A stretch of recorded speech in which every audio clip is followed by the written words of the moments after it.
ආයිබෝන් කියලා පිළිගන්න ටෙක්පා YouTube channel එකට මම අද ගෙනල්ලා තියෙන මොබයිල් ෆෝන් එක තමයි Nokia 5.4 මොබයිල් ෆෝන් එක. බොක්ස් එක අන්බොක්ස් කරගන්න කලින් අපි බලමු ඉස්සරහා මොනවද සඳහන් වෙන්නේ කියලා. ඉස්සරහා මුලින්ම Nokia කියන logo එක තියෙනවා. දැන් Nokia 5.4 කියලා සඳහන් වෙනවා. ෆෝන් එක ඇඳලා තියෙනවා. 2 years Android upgrade කියලා තියෙනවා. අවුරුද්දක් යනකම් Android වල upgrade එකක් දෙනවා කියලා තියෙනවා. soft logic warranty සාතිකය සඳහන් වෙලා තියෙනවා. බොක්ස් එකේ මේ පැත්තේ Nokia 5.4 කියලා සඳහන් වෙලා තියෙනවා. Android කියලා සඳහන් වෙලා තියෙනවා.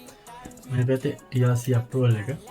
මේ පැත්තේ විශේෂ දෙයක් සඳහන් කරලා නැහැ. මේ පැත්තේ IMEI number made in China කියලා සඳහන් කරලා තියෙනවා. බොක්ස් එක පිටිපස්සේ සඳහන් වෙලා තියෙනවා Nokia 5.4 කියලා. boost your photos and videos එක. camera specification තියෙනවා, display specification තියෙනවා, performance ගැන specification තියෙනවා. 2-day battery life එකක් තියෙනවා කියලා සඳහන් කරලා තියෙනවා. milliampere 4000 battery එකක් තියෙන්නේ. USB type C charging cable එකක්.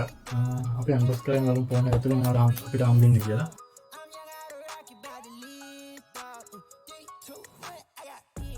unbox කරගත්තාම මෙයාගේ තමයි මොබයිල් ෆෝන් එක තියෙන්නේ.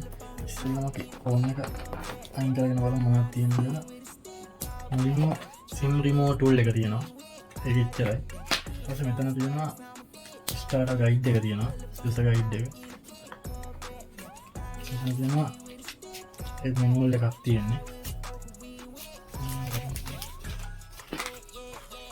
මේ පැත්ත බැලුවාම මෙතන තියෙනවා earphone එක තියෙනවා. type C USB cable එක තියෙනවා. එතන තියෙනවා 10 watt charger එකක්. ඒ ටික සමාන කරගෙන box එකේ. අපි ඒක අයින් කරලා බලමු. mobile phone එක මේ විදිහට තියෙනවා. ඒක අපි අයින් කරගෙන බලමු.